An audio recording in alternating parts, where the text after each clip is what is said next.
ভাষা চ্যানেলে সুস্বাগতম।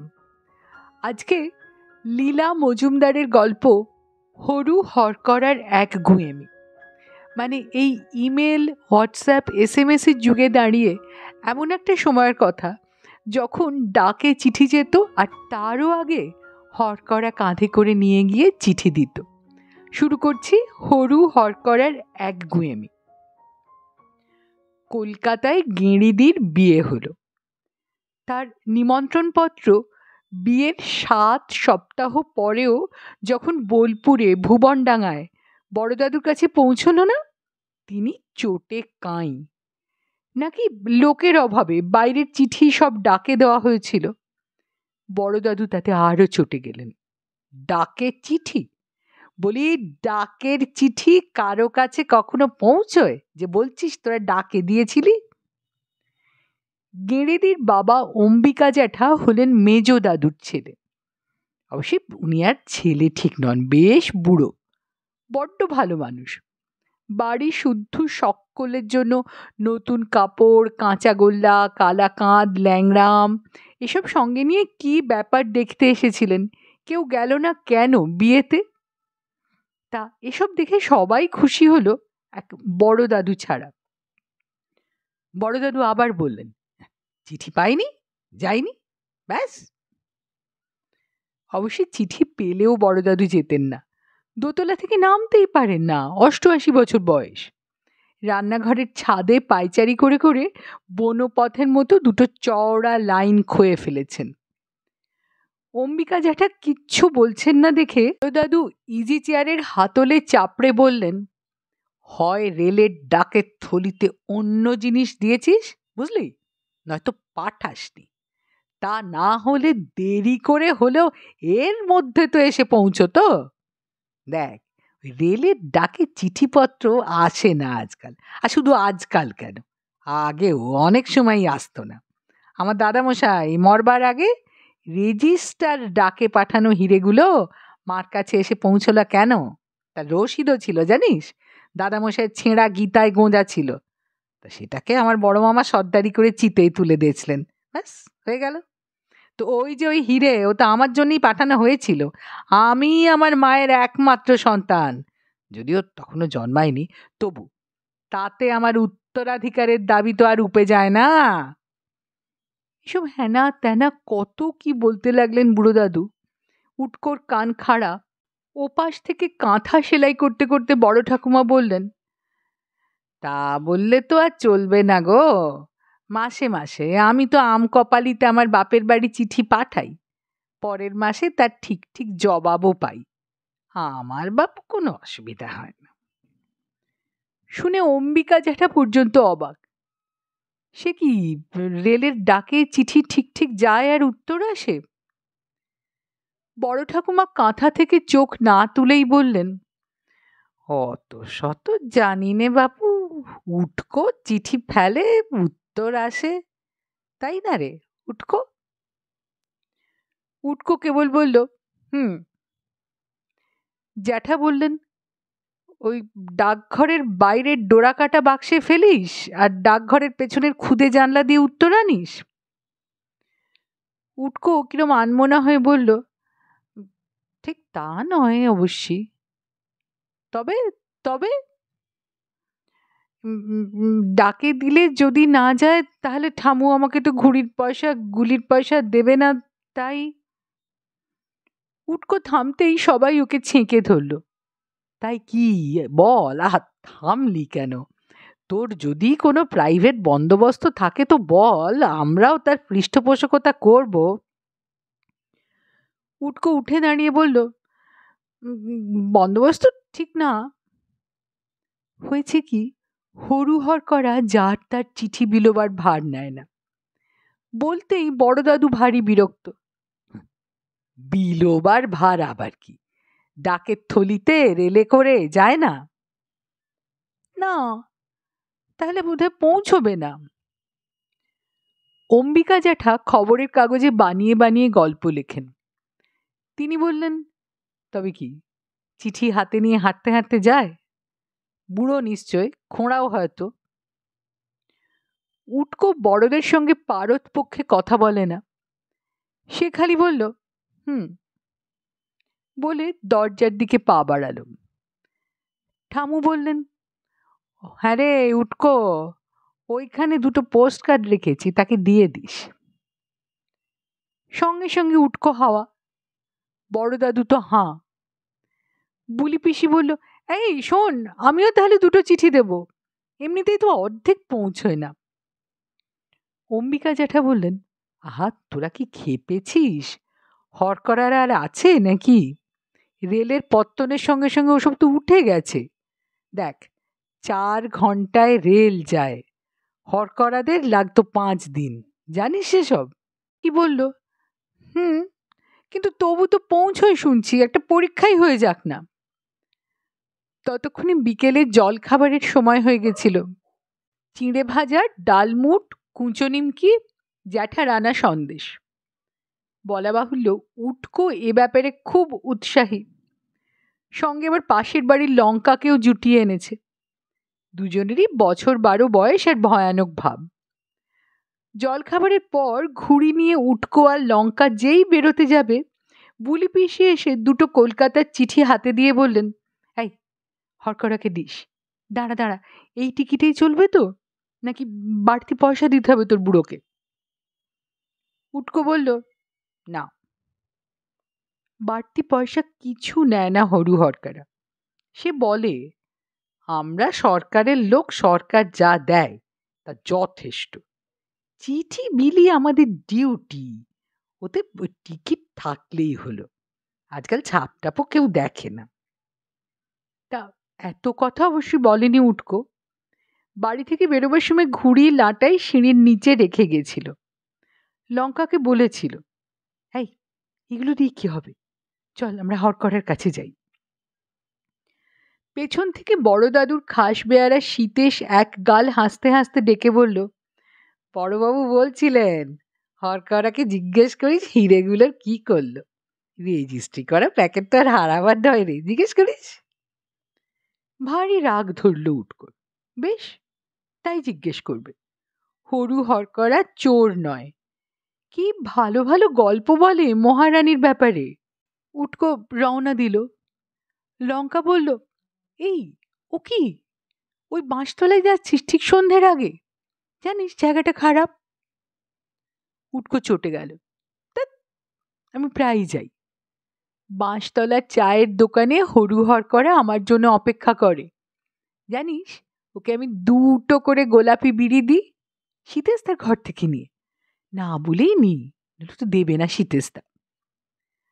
লঙ্কা বলল, বারে, তোদের চিঠিপত্র নিরাপদে পৌঁছে দেয় আর তুই মোটে 2টো বিড়ি দিস? ছি! কিন্তু উটকো তার বেশি দেয়ই বা কি করে? হরু বলে, যাবার পথে একটা, ফেরবার পথে একটা, তার বেশি কি দরকার যে নেব? কিছু জমাতে হয় না, বুঝলি বাপ, সব ছেড়ে ছুড়ে যেতে হয়। আমাকে দেখতে পাচ্ছিস তো? আশু পণ্ডিতের চায়ের দোকান। পণ্ডিত ওর পদবী, তবে ও নাকি সংস্কৃতও জানে। গুড় দিয়ে আর শুকনো শালপাতা দিয়ে কি ভালো চা বানায়। হরুকে খাইয়েছে। আশুর চিঠি পৌঁছে দেয়। আশু ওকে আর ওর বন্ধু যদি কেউ সঙ্গে থাকে সবাইকে বিনি পয়সায় চা খাওয়ায়। পয়সা করে ধার ধারে না এরা। হরু হরকারা বোধহয় একটু ব্যস্ত হচ্ছিল। এত দেরি করলে চলে রে বাপ, চাঁদ ডোবার আগে আমায় সিকিপথ কাবার করতে হয়। উটকো বলল, তা তোমার দেরি হবে না হরুদা? যেখানে যাবে একটু বসবে, তামাক খাবে, বিড়ি খাবে, শালপাতার চা খাবে, গাল গল্প করবে, চিঠি দেবে, চিঠি নেবে, তখন তো দেরি হবেই। ভাঁড়ে করে চা দিতে দিতে আশু পণ্ডিত বলল, তা হরুদা একটু না বললে আমরা কি করে রাজ্যের খবরাখবর পাবো? হ্যাঁ, কলকাতার পোস্ট কার্ড হরুদা পড়ে শোনাবে বলে আমরা সারা হপ্তা পথ চেয়ে থাকি। কি বলো, হ্যাঁ ভাইসব? চায়ের দোকানে মশার জ্বালায় চাদর মোড়া অন্য লোকও ছিল, ওরা এতক্ষণ খেয়াল করেনি। তারা বলল, লিচ্ছা হয় লিচ্ছা হয়। শীতেস্তা বলে, বেশি লস্যি নিলে সব হয়ে যায়। উটকো বলল, হ্যাঁ গো হরু, তুমি ঠামুর পোস্টকার্ডও পড়ে শোনাও নাকি? হরু ভারী বিরক্ত। তোমরা এত দেরি করে এলে, তা কি করে শোনাবো? দুঃখ করো না ভাই, সব আসছে সপ্তাহে হবে। হ্যাঁ, এখন রওনা না দিলেই নয়। বলে হরু রওনা দিল। উটকো আর লঙ্কা ওর সঙ্গে সঙ্গে চলল। রোগা শুঁটকো মানুষটা রোদে জলে চিঠি বিলি করে। খেজুরের মতো গায়ের রং, পালকের মতো হালকা শরীর, বাতাসের মুখে ছুটে চলে। তা ওরা হরুর সঙ্গে পারবে কেন? গোলাপি বিড়ি দুটো নিয়ে সে পা বাড়াতেই উটকো বলল, শোনো না, একটু সাহায্যের দরকার ছিল। ততক্ষণে বাঁশবাগান ছাড়িয়ে ঘোষদের আম বাগানে পৌঁছেছে ওরা। ঝড়ে একটা আম গাছ পড়ে গেছিল। টপ করে তার ওপর বসে পড়ে হরু বলল, বলো। লঙ্কা চাঁদের আলোয় ওকে ভালো করে দেখতে লাগলো। বাঁশবনটা কেমন ধোঁয়া ধোঁয়া, চেহারাটা ভালো করে মালুম দিচ্ছিল না। এখন দেখল কালচে মতো ইজের কুর্তা পরা, হাতে একটা তেল চুকচুকে বাঁশের লাঠি, কাঁধে ঝোলানো থলি। লঙ্কা জিজ্ঞেস করল, তোমার লাঠিতে ঘন্টি বাঁধা থাকে তাই না? ছবিতে দেখেছি। হরু উত্তরে কাষ্ঠ হাসল, সে আমি খুলে রেখেছি বুঝলে। এসব বনে বাঘ নেই, কিন্তু ডাকাতদের জানান দেবার কি দরকার বলো? কই বাপ, তুমি বললে না তো কি সাহায্য? উটকো হরুর গা ঘেঁষে বসে বলল, তোমার গায়ে ধূপ ধুনোর বুনো গন্ধ পাই হরুদা। জানো, দাদু না আজ যা তা বলেছে। কি যা তা বলবি তো? জানো নাকি রেজিস্টার ডাকে পাঠানো এক প্যাকেট হিরে হারিয়েছে, ডাকের সবাই নাকি চোর। চাঁদের আলোয় হরুর মুখ গম্ভীর হলো। কে পাঠিয়েছিল? কাকে পাঠিয়েছিল? কোথা থেকে কোথায় পাঠিয়েছিল? আর কবে কবে পাঠিয়েছিল? দাদুর দাদা মশাই মারা যাবার আগে তার একমাত্র সন্তান দাদুর মাকে পাঠিয়েছিল। আমাদের এই ভুবনডাঙ্গার বাড়িতে, কলকাতা থেকে পাঠিয়েছিল। কবে তা জানি না, মানে দাদু তখন জন্মায়নি। শুনে লঙ্কার কি হাসি, কিন্তু হরু বেজায় রেগে গেল। তার মানে আমাদের এই লাইনে রেজিস্টার প্যাকেট হারিয়েছিল? ডাকগাড়িতে আসছিল না হরকরা আনছিল? দেখো, আগে হরকরা আনতো, পরে রাস্তা হলে যদ্দূর রাস্তা তদ্দূর ঘোড়ার ডাক, তারপর থেকে হরকরাই আনতো। আমি বলছি, কারো কোনো হীরের প্যাকেট হারাতে পারে না। শোনো, রসিদ আছে নাকি মনাসি দাদামশাই মরে গেলে মামা সর্দারি করে তার সঙ্গে তার ছেঁড়া গীতা পুড়িয়ে দিয়েছিলেন, আর ওই গীতার মধ্যে রসিদ ছিল। মানে মোট কথা আজ পর্যন্ত হিরে পৌঁছয়নি জানো, নিক্ষাত চুরি গেছে দাদু বলে। হরু চিড়বিড়িয়ে উঠল, নিশ্চয় ঠিকানা ভুল ছিল। দাদু বলে তাহলে মরা চিঠির দপ্তর থেকে যে পাঠিয়েছিল তার কাছে তো ফেরত যেত। হরু বলল, তুমি তো সব জানো, আমরা অত সহজে ছাড়ি না বুঝলে। বছরের পর বছর মালিককে খুঁজে বেড়াই। আমার কাছেই তো একটা আলাদা পুঁটলি আছে, এদিককার যত সব পথহারা চিঠি পার্সেল সেগুলো, যাদের ঠিকানা পাওয়া যায় না। এই দেখো, এ দেখাও। কাঁধের ঝুলি নামিয়ে হরু বলল, জানো, একবার অজয় নদীর বানের জলে এই ডাকের থলি পড়েছিল। বহু চিঠি প্যাকেট সেসবের নাম ঠিকানা ধুয়ে গেছিল, কিন্তু হারায়নি, চুরিও যায়নি বুঝলে বাপ। আমি প্রতিজ্ঞা করেছি সবগুলো বিলি না করে ছুটি নেব না। হ্যাঁ, দেখো এ লাইনে চোর টোর নেই। তার ঝুলির মধ্যে খুদে একটা বাক্স, সেটা গামছার উপর উপুর করে ফেলতেই 10-12টা ছোট বড় খাম প্যাকেট ছড়িয়ে পড়ল। হরু জিজ্ঞেস করলো, এ শোনো, কি নাম ছিল তোমার মায়ের, সেটা তো জানো? আমার মা না, মানে দাদুর মায়ের। হ্যাঁ হ্যাঁ, কি নাম কি? বগলা দেবী। ও, তা কর্তার নাম কি ছিল? কর্তার নাম ভজহরি শর্মা। চাঁদের আলোয় ঘাঁটাঘাঁটি করে খুদে একটা নোংরা ন্যাকড়ায় সেলাই করা গালা লাগানো প্যাকেট উটকোর হাতে দিয়ে হরু বলল, এই নাও বগলা দেবী, দেখো কিচ্ছু পড়া যাচ্ছে না, ভুল হয় তাই বলে চোর বলো না। এই বলে হাউ হাউ করে হরুহর করা কেঁদে ফেলল। উটকো তো অপ্রস্তুতের এক শেষ। ও হরুদা, আমি কখনো তোমাকে চোর ভাবতে পারি? ওরাও কেউ তোমাকে চোর বলেনি। শোনো না, যাবে একদিন আমাদের বাড়িতে? দাদু দাদু খালি বলছিল ডাকে সব চুরি যায়। শুনে হরু ফিক করে হেসে ফেলে বলল, তা যাবো না, কিন্তু দেখো আমি তোমাকে বলে দিলাম, এই যে এই রং ওঠা, নাম ঠিকানা ধোয়া, ভুল নাম লেখা 13টা চিঠি বাকি রইল না, এর প্রত্যেকটির মালিক খুঁজে বের করে তবে আমি ছাড়বো, বুঝলে? তারপর ছুটি নেব। বয়স হয়েছে আর পারি নে। শোন, তোরা না তখন অন্য লোক দিয়ে চিঠি পাঠাস, হ্যাঁ? আর এই প্যাকেটটা বড় দাদুকে দিস, ওনার মায়ের জিনিস, ঠিকানা নেই তাই সেকাল থেকে নিয়ে ঘুরে বেড়াচ্ছে। বলে কি না জিনিস চুরি যায়। এই বলে হরুদা উঠে পড়ল। উটকো বলল, ও হরুদা, ওসব 100 বছর আগেকার চিঠিপত্র, ওর মালিক তুমি এখন কোথায় খুঁজে পাবে? ওগুলো না তুমি মরা চিঠির আপিসে জমা দিয়ে দাও। এখন যেন কি একটা নতুন নাম হয়েছে, জ্যাঠা বলছিল।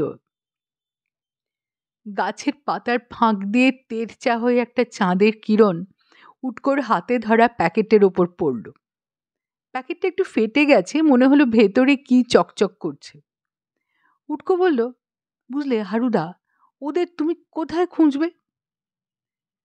হরু হরকরা বলল, কেন, সেকালে? এই বলে ওদের চোখের সামনে সেই চাঁদের কিরণটাতে টপ করে উঠে পড়ে কিরণ বেয়ে হাঁটতে হাঁটতে ওদের চোখের বাইরে চলে গেল। উটকো আর লঙ্কা সেখানে আর এক মুহূর্তও দাঁড়ালো না। বাড়ি পৌঁছে হাঁপাতে হাঁপাতে বড় দাদুকে প্যাকেটটা দেওয়া মাত্র তিনি সেটা কেটে খুলে একটা হীরের সীতাহার তুলে হাঁ করে চেয়ে রইলেন। তারপর কাঁপা কাঁপা গলায় বললেন, এই যে দিদিমার সেই সীতাহার, হ্যাঁ, মার কাছে কতবার শুনেছি এই জলে ধোয়া পুরনো ধুরধুরে প্যাকেটে তুই কোথায় পেলি? উটকো হাউ মাউ করে এমনি কাঁদতে লাগলো যে সবার চোখে প্রায় জল এসে গেল। লঙ্কা সব বলল। তা বড়রা কি সহজে কিছু বিশ্বাস করে? ঠিক হলো, আর কাউকে কিচ্ছু বলা হবে না। কাল সন্ধ্যায় নিজেরা গিয়ে হরু হরকরাকে ধন্যবাদ আর কিছু বকশিস দিয়ে আসবে। এমন বিশ্বাসী লোক আজকাল তো আর দেখা যায় না। তা কোথায় হরু হরকরাকে পাবে যে ধন্যবাদ দেবে? পরদিন সন্ধ্যায় লঙ্কার আর উটকোর সঙ্গে অম্বিকা জ্যাঠা কলকাতা থেকে ফোন করে ডেকে আনা উটকোর বাবা, পাশের বাড়ির লঙ্কার বাবা ব্যোমকেশ কাকা আর সীতেশদা গেল। বাবা আর জ্যাঠা ছাড়া সবাই শুনল বাঁশবনে মোটা মোটা খরগোশ শিকার করতে যাওয়া হচ্ছে। লাঠি, গুলতি, এয়ারগান এইসব সঙ্গে গেল। কোথায় কি? লঙ্কা আর উটকো সেই বাঁশ বাগানটাকে খুঁজেই পেল না। তা আশু পণ্ডিতের শালপাতার চায়ের দোকান আর হরু হরকরা। ওদের খোঁজাখুঁজি দেখে নবু মণ্ডলের কি হাসি। সে বলল, ছিল বটে বাঁশবন 100 বছর আগে, কোন কালে সব বেচে বুচে সাফ। খরগোশ চাও তিলেম বাজার ছাড়িয়ে শালবনে খোঁজো, বাস চাই, যাও। সব শুনে দাদু একেবারে থ। উটকো লঙ্কা এরা গাঁজাখুরি গল্প বলতে ওস্তাদ, কিন্তু হিরেগুলো তো আর গাঁজাখুরি নয়। উটকোকে বলেও ছিল হরুদা, কারোর কাছে এসব কথা প্রকাশ করলে কেউ বিশ্বাস করবে না। আর কখনো ওরা সেই বাঁশবন খুঁজে পায়নি। চিঠিপত্র আজকাল 5 দিনে রেলের ডাকে যায়, নয়তো স্বপন কাকা হাতে করে দিয়ে আসে। গল্পটা এখানেই শেষ। আর এখন তো চিঠিপত্র মেলে যায়, নয়তো হোয়াটসঅ্যাপে, তাই না? খুব শিগগিরই আসছি নতুন গল্প নিয়ে। প্রত্যেকবারের মতো মনে করিয়ে দিচ্ছি, নিচে কমেন্ট বক্সে আপনার বক্তব্য মন্তব্য জানাবার, আর চ্যানেলে সাবস্ক্রাইব করবার কথা, ভিডিওটা লাইক করবার কথা। ধন্যবাদ।